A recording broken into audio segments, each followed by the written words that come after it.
naturaleza, una mirada a lo desconocido. Are you going to Scarborough Fair? Parsley, sage, rosemary, and thyme. Remember each one who lives there. He once was a true love of mine. Buenas noches, amigos. A través de su programa Una mirada a lo desconocido, se hace posible este contacto periódico con ustedes con el fin de llevar hasta cada uno la explicación, la fundamentación y una orientación sobre todo aquello que tiene un tinte esotérico, que trae escondido dentro de sí una verdad que a todas luces es irrebatible. Estas son las divinas leyes cósmicas que tienen de diferentes obras como la Biblia, las grandes obras como de la Ilíada, la Odisea, las Mil Noches, una explicación profunda de los fenómenos que circundan la vida orgánica de las personas. Son ustedes bienvenidos esta noche para que junto con Daniel Reyes, Jairo Pisano y demás equipo de instructores gnósticos tengamos una vez más la experimentación de que unidos podemos llevar un mejor conocimiento. Buenas noches para todos.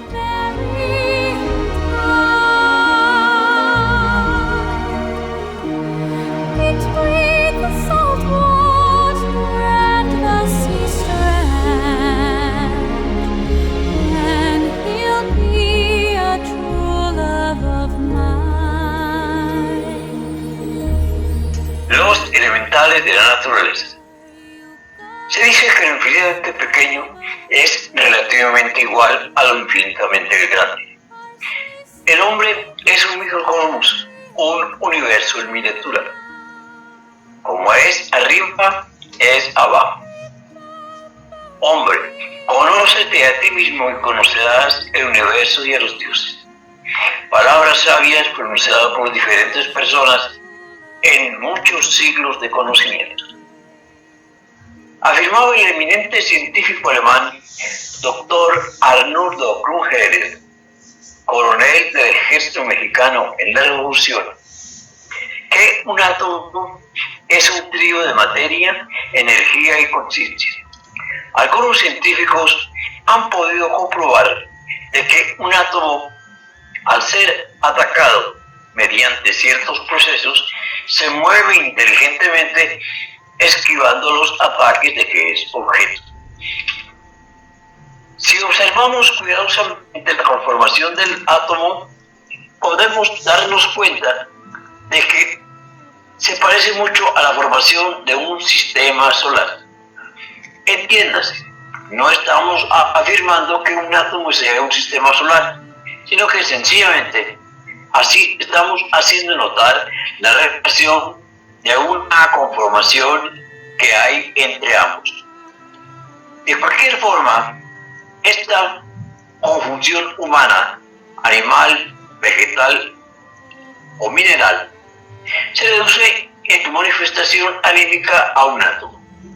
Como quiera que sea, el átomo tiene su parte constitutiva.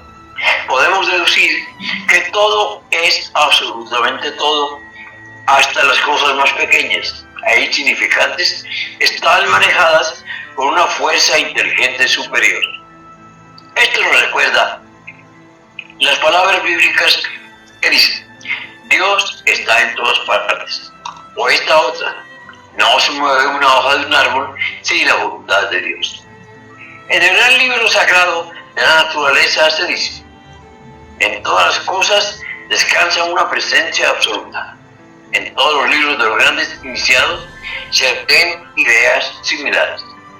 A medida de que el estudiantado avanza, se familiariza hacia la inteligencia de la naturaleza y es consciente de ella, estas inteligencias pertenecientes a la naturaleza suelen conocerse universalmente con el nombre de elementales.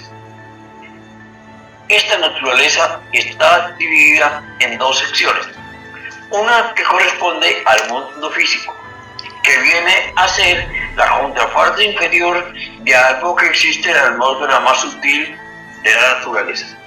Son la parte elemental de esos elementos de la naturaleza: tierra, fuego, aire y agua. Quien se ponga en contacto con estas grandes fuerzas elementales penetrará en una esfera de sabiduría y de formación muy amplia. Se puede llegar inclusive a traer la confianza y el interés de estas fuerzas, y por lo tanto la sensibilidad sería ampliada y activada permanentemente. Cada uno de los elementales de la naturaleza son conocidos con unos nombres que se los caracterizan. A los elementales de la tierra se les conoce con el nombre de gnomos, a los elementales del agua como ondinas y nereidas, también a los elementales del fuego como salamandras, y por último a los elementales del aire como silfos y sílfides. Los elementales de la tierra. No. En los reinos minerales existen inteligencias que aprenden a comunicarse con los seres humanos. Viven en la identificación de las rocas, en aquello que corresponde a un orden superior, como el azogue, que está en actividad. Pero puede parecer que estos cuerpos superiores sean similares al nuestro, y en virtud de ese poder que poseen, pueden revestirse de manera similar al de las personas a quienes se aparecen. Como viven muchos siglos, adoptan generalmente vestimentas de estilos pasados de moda. La forma más típica que asumen estos geniecillos simpáticos es la de las pequeñas criaturas con luengas barbas, muy similar a de los 7 enanitos de Blancanieves. Un rey elemental los dirige. Poseen gran habilidad constructiva, pero no se dejan que sus obras arquitectónicas perduren, pues las desintegran cuando desean crear nuevas formas. Esto lo hacen constantemente. El nombre de su rey elemental es Gob.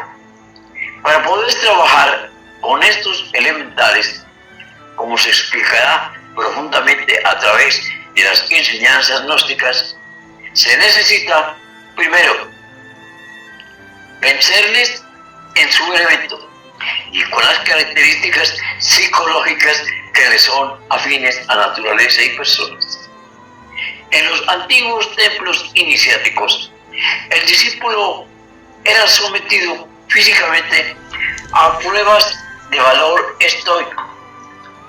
Estas eran a través de los elementales para probar una cosa muy cierta, que tanto en el cuerpo físico como en el astral se desenvolvían tales elementos en forma similar. Por ejemplo, al estudiante se le puede ver en su cuerpo astral, en medio de las montañas que se juntan y que lo quieren atrapar, como si mantuviese calmado. ¿Qué hará? En vez de asustarse, en vez de llenarse de pavor, va a responder valientemente a través de esos pequeños gnomos atómicos que dominan y se convierten en esclavos de ellos. O sea, el hombre paga tributo por su conocimiento. Los elementales del agua, las ondinas y nereidas, dicen: cuando un elemental del agua aparece por primera vez a un estudiante, se presenta con un grupo de estrellas que van tomando forma lentamente, hasta el fin en que desean representarse y darse a conocer como tales. Algunas veces estos elementales del agua aparecen como mujeres con ricas y maravillosas cabelleras y con adornos que brillan incesantemente como una piel de nutria y que traen también destellos eléctricos. El cutis de estos seres generalmente es rubio. Sus reyes anuncian usualmente su presencia con el símbolo del tridente. El nombre de su rey es Nixa. Debemos ser atentos y flexibles como las ondinas y nereidas de las aguas y verterles en su elemento. Los elementales del fuego son las salamandras. En el fuego universal moran dichosos los hijos de la llama, los dioses de este elemental ígneo, de los genios antiguos, tales como Apolo, Minerva, Aurus, etc. Esas llamas inefables y terriblemente divinas están más allá del bien y del mal. La forma elemental de estos elementales es la de un chapulín que observa cuidadosamente la forma de actuar. Entonces pueden asumir formas humanas como augustos maestros de diferentes rayos. Su rey elemental es Agni. Los elementos del aire son los silfos y sílfides. La piel de las hermosas sílfides brilla como iluminada por un sol oculto. Muestra totalmente la madurez y abundancia de su salud. Son de naturaleza caprichosa y piensan que la vanidad de nuestras mujeres es algo que no les viene. Para el artista ocultista tiene el maravilloso poder de presentar cualquier indumentaria que deseen que se vea. Su rey elemental es Pavana. Para dominar y servirse de los elementos de la naturaleza en forma completa y definitiva, es indispensable eliminar previamente ese ego animal que en nuestro interior cargamos. Nunca una persona ligera y caprichosa gobernará a los silfos de la naturaleza.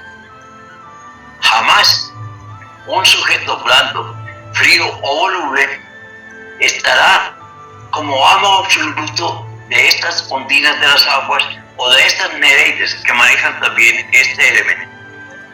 La ira irrita no solamente a las salamandras del fuego, a las nereidas, sino que también somete a los demás de una forma completamente grosera y burda y los convierte de hecho en juguetes para los gnomos o pigmeos del reino mineral de la tierra.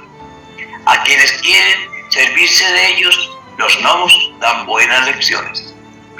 Es preciso estar presentes y tener en cuenta que ondinas y nereidas, a través de enérgicas y fuertes lecciones, como las salamandras, hacen posible que la paciencia de los gnomos sea transferida. En una palabra, es urgente vencer a los seres cambiantes que se llaman elementales en sus fuerzas, sin dejarse nunca impresionar de sus habilidades. El místico que anhela convertirse en un rey de la naturaleza debe convertirse primero en el rey de sí mismo.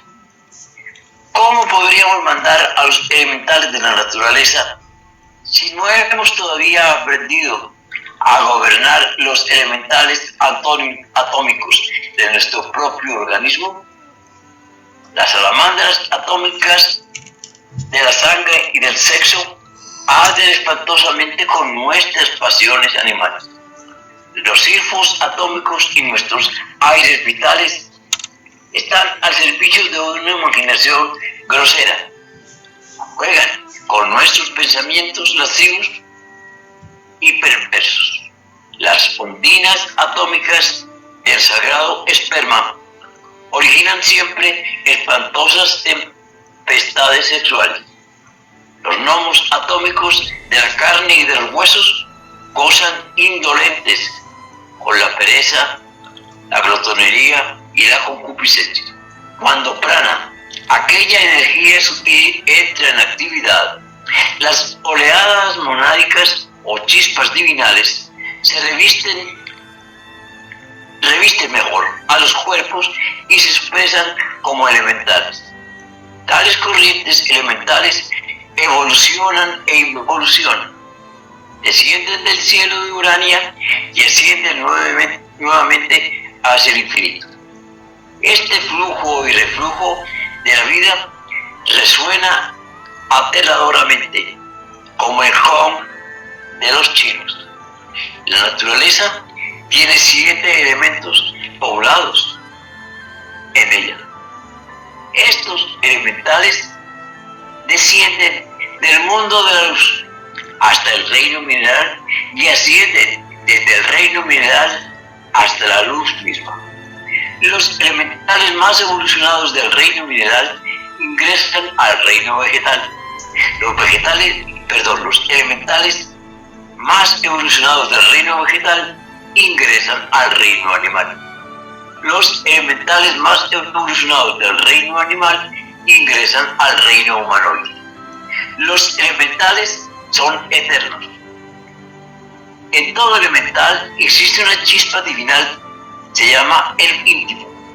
Todos los seres humanos lo han poseído en remotas fechas y fueron estos mismos elementales los que podemos estudiar como temas en aquellas cosas que se refieran al cuerpo y alma, al espíritu y a la evolución e involución. ¿Qué es un intercesor elemental? Todo ser posee su intercesor elemental. El intercesor elemental está hecho con sustancias elementales de la naturaleza y el creador ha sido el mismo hombre. El hombre creó a su intercesor elemental cuando el hombre fue a sí mismo un elemental. Las acciones del hombre elemental engendraron a su intercesor y éste hizo lo posible por estar presente en la creación. El intercesor elemental conoce toda la magia de la naturaleza y por lo tanto puede sernos de mucha utilidad cuando queramos trabajar con las fuerzas secretas de la misma. Cuando alguien quiere hacer uso medicinal de una planta, debe acudir a su intercesor elemental, rogándole practique el rito elemental correspondiente a este elemental de la planta, para que ésta ligue el elemental vegetal a un órgano enfermo del paciente. No hay duda de que el intercesor elemental ligará entonces al elemental vegetal con el órgano enfermo de determinado paciente. Solo se debe dar libertad al elemental vegetal cuando haya ya sanado el cuerpo del paciente. Entonces, ya sano el enfermo, se le ruega al intercesor elemental poner en libertad a ese elemental vegetal. Sobre este particular se hablará extensamente en secciones gnósticas futuras, todas referentes a los estudios de medicina oculta y magia práctica. El Egipto elemental. La civilización egipcia data de un periodo antiquísimo. La esfinge, que ha resistido el paso de los siglos, es tan solo una imagen de la esfinge elemental de la naturaleza, la diosa madre. Esta esfinge elemental es la suprema maestra de toda la magia elemental de la naturaleza. En el colegio de la esfinge podemos estudiar los grandes misterios de la magia elemental de la naturaleza. En la escuela de la esfinge elemental veremos cómo se desenvuelven los elementales. Esta escuela se halla en el mundo astral y cualquiera que quiera afiliarse a ella tendrá que sobrepasar las fuerzas interiores y exteriores que impiden ese contacto con una dimensión superior, con una dimensión astral, y así podrá aprender a los pies de los grandes maestros los secretos profundos de la vida y de la muerte. La imagen de la esfinge es tan solo un símbolo material de un genio o rey elemental de la naturaleza, el único guardián de la antiquísima sabiduría que posee la diosa madre natura. Cuando algún gnóstico solicita la entrada en un cuerpo astral a un templo de la esfinge, los guardianes lo examinan minuciosamente para poder así constatar que es digno y merecedor de entrar e ingresar a esta escuela como un discípulo para aprender allí a manejar las maravillas de la madre natura. Are you going to Scarborough Fair? Parsley, sage, rosemary, and thyme. Remember each one who lives there. He once was a true love of mine.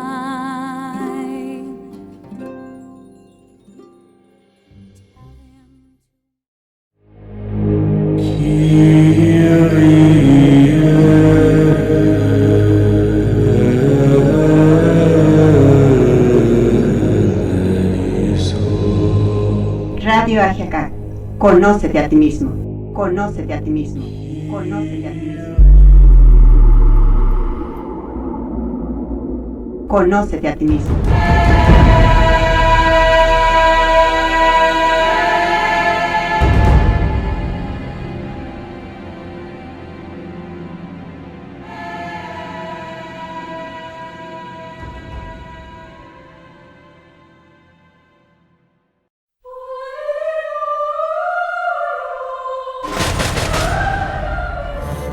Bajo la luz de la gnosis abordaremos temas sobre misterios del arte, enigmas históricos, personajes célebres que inundaron con su literatura la espiritualidad humana, civilizaciones antiguas y el simbolismo de sus mitos, meditación, temas de actualidad, arte, ciencia, filosofía y mística reunidos en un programa, una mirada a lo desconocido.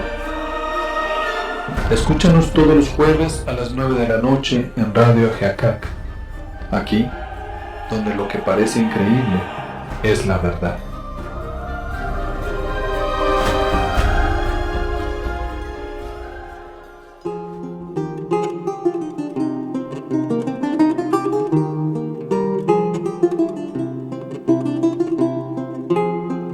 Criticar es examinar y juzgar una cosa o persona, especialmente para determinar su bondad, su verdad o su belleza. Otra definición podemos decir que es expresar opiniones o juicios normalmente negativos y contrarios sobre una persona o una cosa.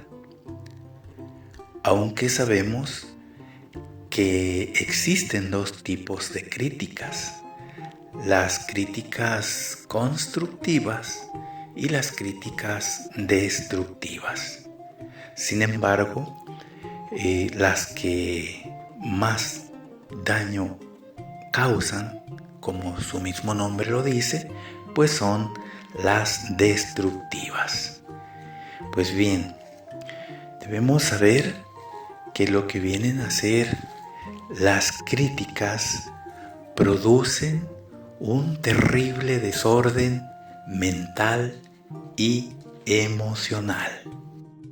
Por otro lado, debemos saber que uno es el yo criticón, o sea, el que le gusta criticar. Y otro es el yo, que le gusta sufrir por ser criticado. Realmente estos dos defectos psicológicos hacen dúo, ¿sí? Diríamos que hacen resonancia entre ellos dos, provocando pues que ambos se alimenten. Es como el caso del yo sádico y el yo masoquista. El sádico, que le gusta herir, ofender o golpear. Y lo que es el masoquista es aquel que le gusta que lo golpeen, que lo hieran, que le hablen fuerte, etcétera, etcétera.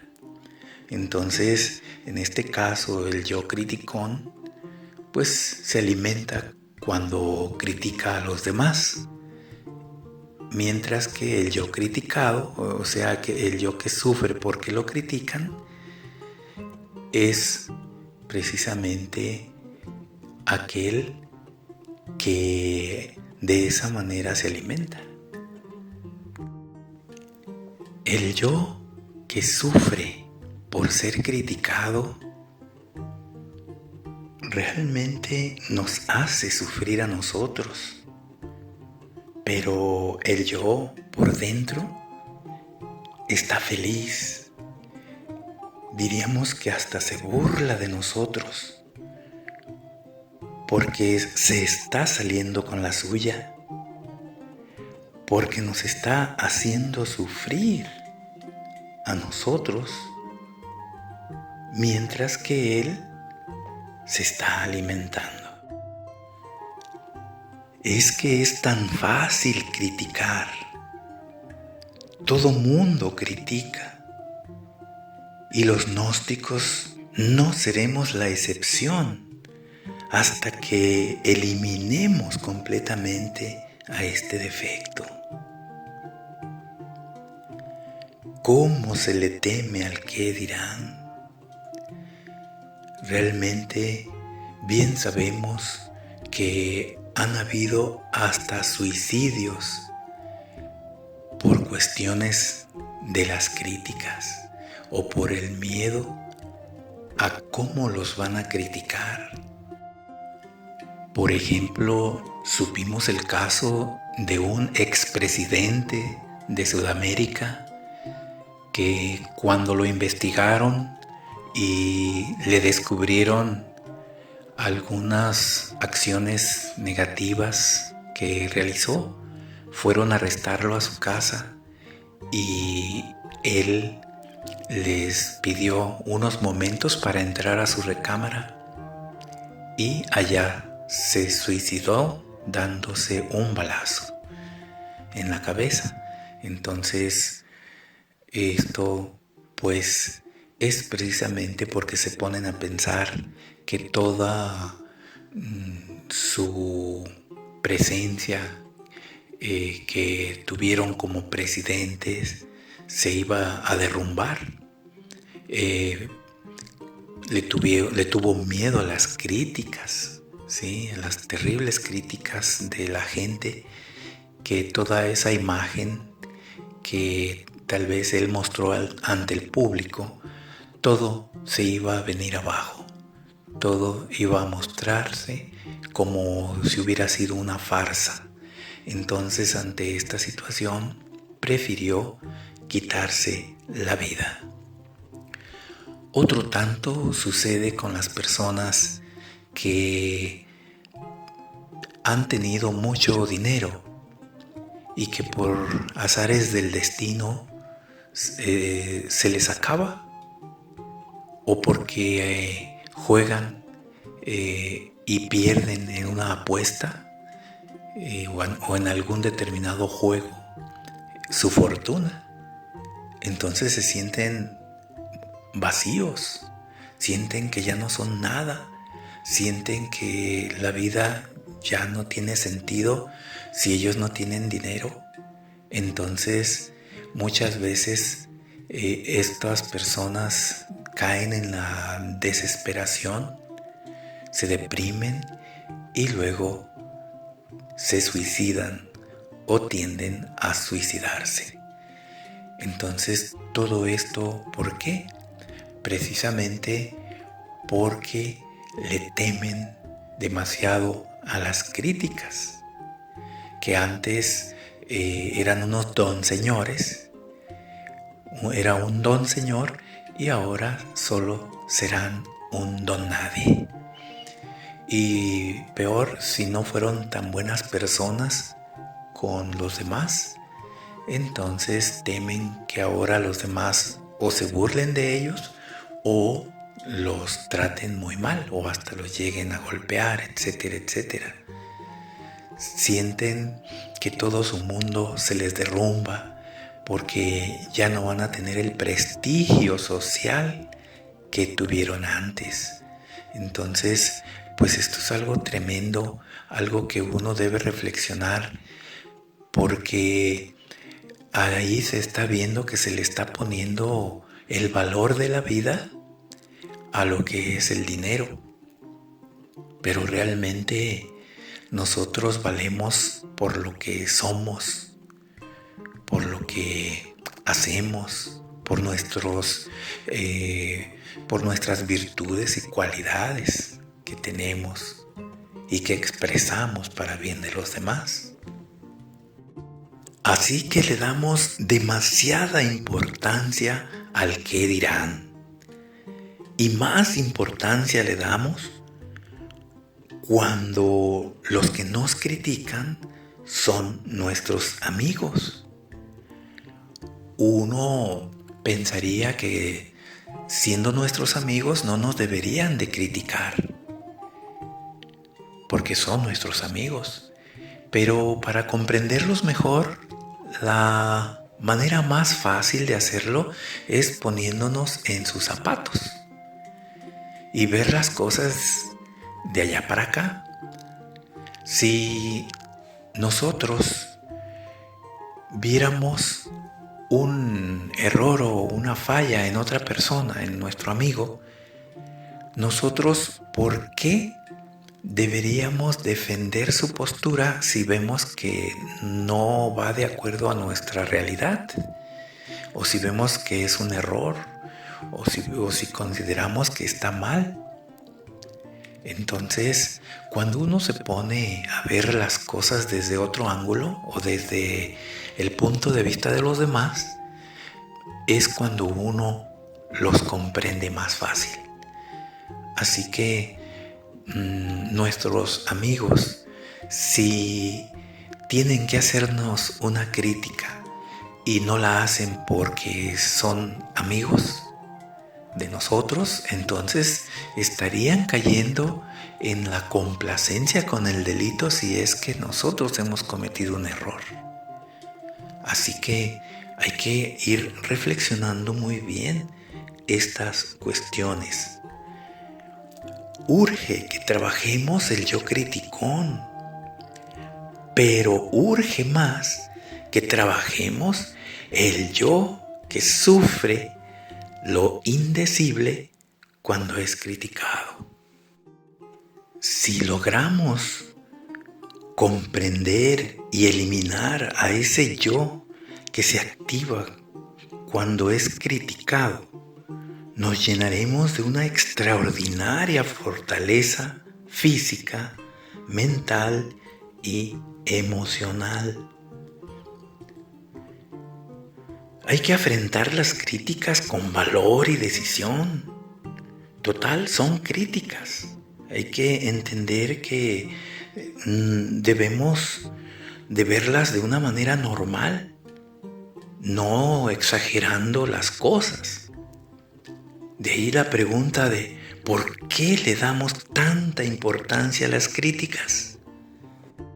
¿Por qué sentimos que se nos cae el mundo encima cuando nos critican? ¿Por qué nos duele tanto que nos critiquen? precisamente es porque nosotros nunca hemos llevado la luz de la conciencia a esas áreas, a comprender que todo mundo es criticón, a todo mundo le gusta criticar y que nosotros no seremos la excepción.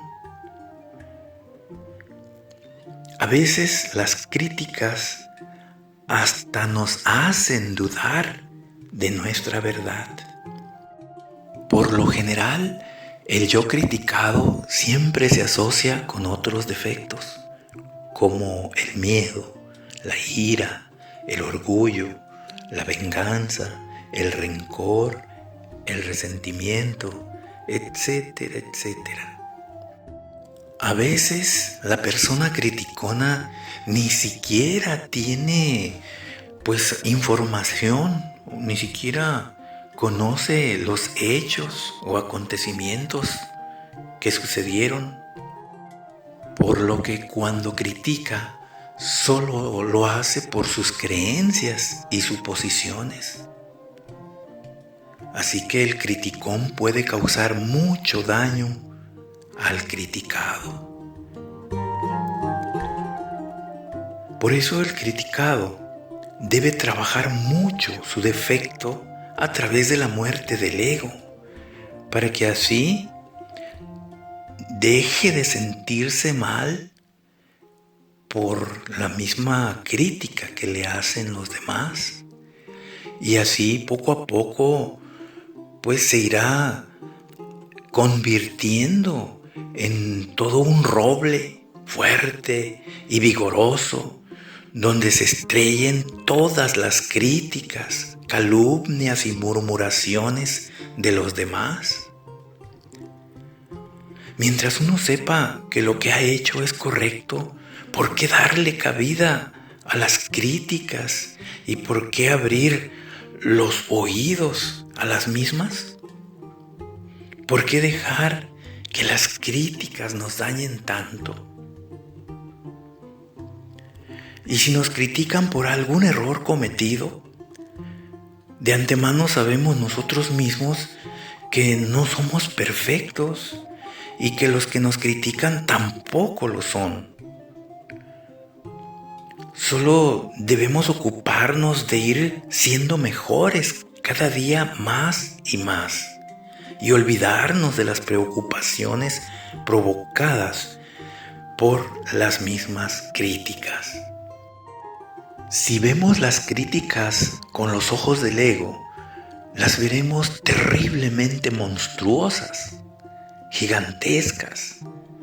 Pero si las vemos con los ojos de la conciencia, nos daremos cuenta de que no es tan grave la situación.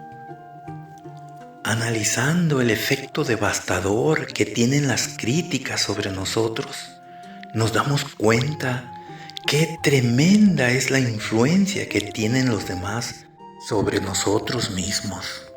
Con las críticas parece que nos tocaran la llaga que no ha sanado, porque no hemos trabajado sobre la muerte del ego en esa área.